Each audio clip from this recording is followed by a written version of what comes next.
Here's your news for February 5th, 2020. We're starting off today with news from Raw. As though Liv Morgan, Lana, and Bobby Lashley were all present, the fourth man of the recent angle, Rusev, wasn't on the show.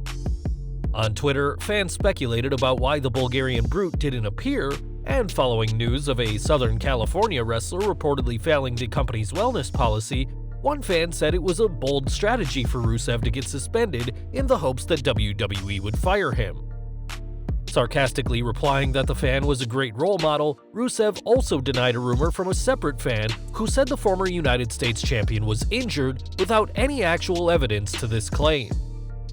As for the Southern California star who will be suspended, Samoa Joe was strongly hinted at being that superstar, though WWE have reportedly denied that. Rusev was last seen on the January 20th episode of Raw, where he and Morgan lost to Lana and Lashley, and though he was advertised for being in the Men's Royal Rumble, a storyline fight backstage prevented both he and the Destroyer from making it to the match. Another rumor speculated on by fans is that Rusev and Lana have split up in real life, though that doesn't appear to be the case if you look at their personal social media profiles. This picture of Lana comes from the Instagram account for their pets, and a source in WWE has said the pair are still happily married. We'll have to see what happens with Rusev, but the fact that he reportedly hasn't re-signed with WWE yet could always play into things.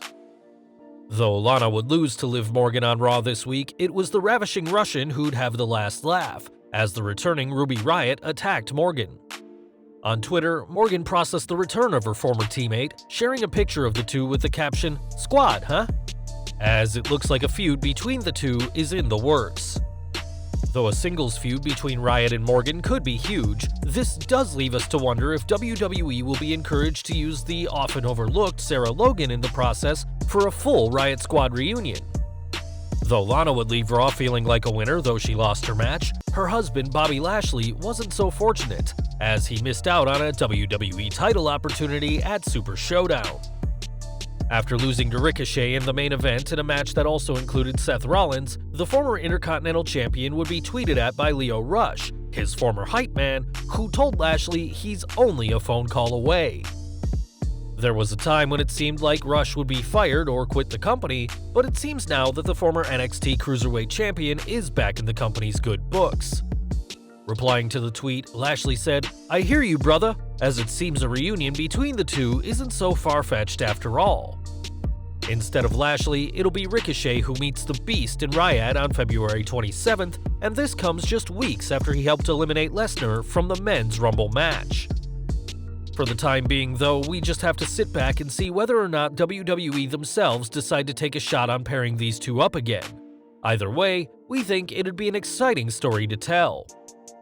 From Raw to SmackDown now, and Goldberg is returning to the Blue brand this week, and with news confirming that the former WCW World Heavyweight Champion will be competing at Super Showdown, the big question now is, who's next?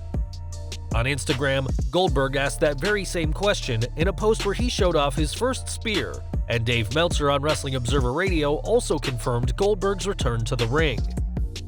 The last time he was in Saudi Arabia, Goldberg lost to The Undertaker, and the current favorites to face the Hall of Famer this time are Matt Riddle or Roman Reigns, and the betting gurus are leaning to the big dog more. After his SummerSlam squash match against Dolph Ziggler, it's also possible that Goldberg will receive an opponent it's fun for him to defeat. And given that there are quite a few heels who could work well with Goldberg, and who are due a serious butt-kicking, we'll find out who's next soon enough. Goldberg wasn't the only Hall of Famer speculated on for the show, though, as the PW Insider previously reported that Sting was in strong talks to appear at Super Showdown on February 27th. Though the Stinger retired during his 2016 Hall of Fame induction, Sting did hint at another match, and though there were rumors that his Super Showdown appearance could have started at the Royal Rumble, that clearly wasn't what happened. Now it seems that the icon is out of the show, as PW Insider reported. As noted several weeks ago in the Elite section of PWInsider.com, there had been a push for Sting to be used at the 227 event, but as of last night, we are told those talks have died down. Perhaps WWE and Sting will come to some agreement one day that'll allow the former WCW World Champion to wrestle again, but for now, we know that the icon won't be appearing at Super Showdown. Back to Raw now, and Asuka and Natalya fought a snug-looking match this week, a match that left some serious war wounds on the Canadian. Though Asuka's victory earned her another shot at Raw Women's Champion Becky Lynch, all that Natalya earned was a bruise around her eye, which she posted online for fans to see. Watching the match back, several of their early lockups do seem more like legit grappling than normal, and after the bell, a heated Natty said that they're only getting started. It's possible that Natalya's bruise happened when Asuka kicked out of a powerbomb, as the Canadian quickly clutched her face afterwards. As Raw went to commercial, the ref can be seen trying to calm Natalya down, and after the commercial, the lump on her face is clearly visible. Given how professional both women are, with a combined 36 years in the wrestling business between them, it's highly unlikely that either woman tried to turn the match into a shoot, though it wouldn't be surprising if WWE had this incident become part of a storyline. Though this week's Raw ended with Ricochet being crowned the #1 contender for the WWE Championship and promptly being attacked by Brock Lesnar with an F5 to close out the show, this wasn't the end of the High Flyers' night. After Raw went off the air, Seth Rollins offered a handshake to Ricochet, which got a big no chant from the Salt Lake City crowd, and the Monday Night Messiah defended himself, saying he's not a bad guy or a liar, just someone who wanted to show the #1 contender some respect. Of course, Rollins wasn't true to his word and attacked Ricochet, but after the Architect attempted a stomp, this was ducked by the new #1 contender, who hit a code breaker, sending Rollins packing and sending the Salt Lake City fans who had braved the terrible weather home happy. Now, there's been a lot of talks about the tweets sent out by WrestleVotes recently, which has led fans to speculate that Samoa Joe has possibly been suspended for violating the WWE's wellness policy. During the January 27th edition of Raw, Joe exited mid-match with what was reportedly a concussion, though WrestleVotes tweets led some to conclude that this was a work to write him off of TV, similar to the way Andrade's storyline addressed his suspension. Other outlets, though, are reporting that there is nothing going on with Joe other than the concussion, and the PW Insider was told that Joe wasn't at Raw in Salt Lake City because he hasn't been cleared following his injury. Their sources, quote, vociferously denied that he was suspended, and the same was reported by Fightful, as Sean Ross Stapp tweeted the top staff within WWE have vehemently denied Joe's suspension. Neither of those sites are reporting who is supposedly the one suspended, so there may be more news coming out about this situation. We're looking at WWE's tag division now, as the Revival have turned down huge contracts, reportedly worth over $700,000 a year each for 5 years.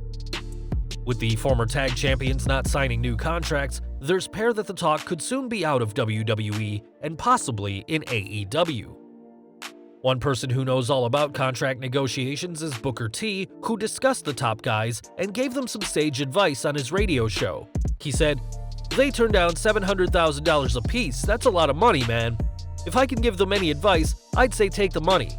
If they came to me and said, hey Book, we're gonna give you $1 million a year, you ain't gonna win no titles and we'll give you TV time, we'll give you a 15-year contract, I'm gonna shut the hell up." It wasn't too long ago that the Revival and Harlem Heat teased having a match at the Royal Rumble, and while the match didn't happen, Booker is still paying close attention to Dash Wilder and Scott Dawson's activities, as they are still top guys to watch. We all know that in a few months' time, Booker may be watching the top guys wrestle outside of WWE.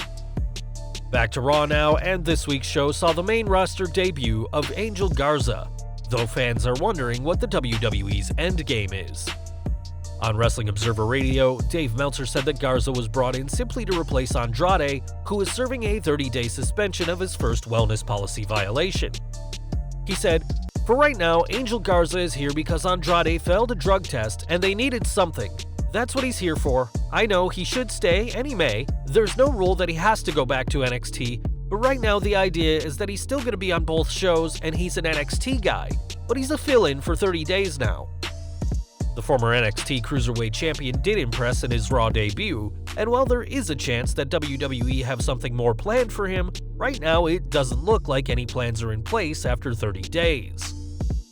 Fans may not know it, but this week saw history be made in WWE, as the Kabuki Warriors have become the longest reigning WWE Women's Tag Team Champions of all time.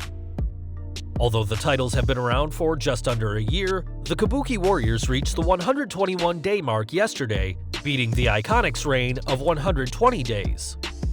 This news was confirmed by the WWE on Fox's Twitter account, as there's currently no sign of Kairi Sane and Asuka dropping the titles. The inaugural champions, Sasha Banks and Bayley, who won the titles at Elimination Chamber 2019, have the shortest reign at 49 days, while Alexa Bliss and Nikki Cross held the title for 62 days before losing them to the Kabuki Warriors.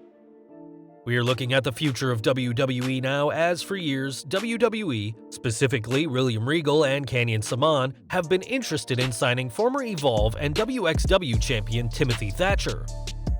For years though, the 36-year-old has rejected past offers, but now, Squared Circle Sirens first reported that Thatcher was at the Performance Center, and this was followed up with confirmation by PW Insider that the former Evolve star has signed a deal with WWE. A 15-year veteran, Thatcher has been considered among the best in-ring performers in the world, and has honed his craft across the globe and will now bring a wealth of experience to WWE as both a wrestler and potential coach. During his title run in Evolve, Thatcher was managed by Stokely Hathaway, now Malcolm Bivens in NXT. A reunion could be a good way to get both men on television. WWE confirmed the signing of Thatcher, as well as former Impact star Killer Kross, and time will tell how far both men will go now in WWE. We've got some great news to share with you now, as while the WWE careers of Mike and Maria Kanellis Bennett have been full of drama, including contract disputes and Mike getting sober, the pair are currently celebrating following the birth of their second child. After their daughter Frederica was born in April 2018, the pair welcomed their son earlier this week, as Mike shared that Carver Mars Bennett was born on February 3rd, weighing in at 8 pounds. We'd like to send our best wishes to the Bennetts at this joyous time, and we hope that Carver never sees his mom speak to millions of people watching Raw that his dad wasn't man enough to get her pregnant. And finally today we're ending with some news from WWE's Paige, who has spoken openly about leaving Total Divas.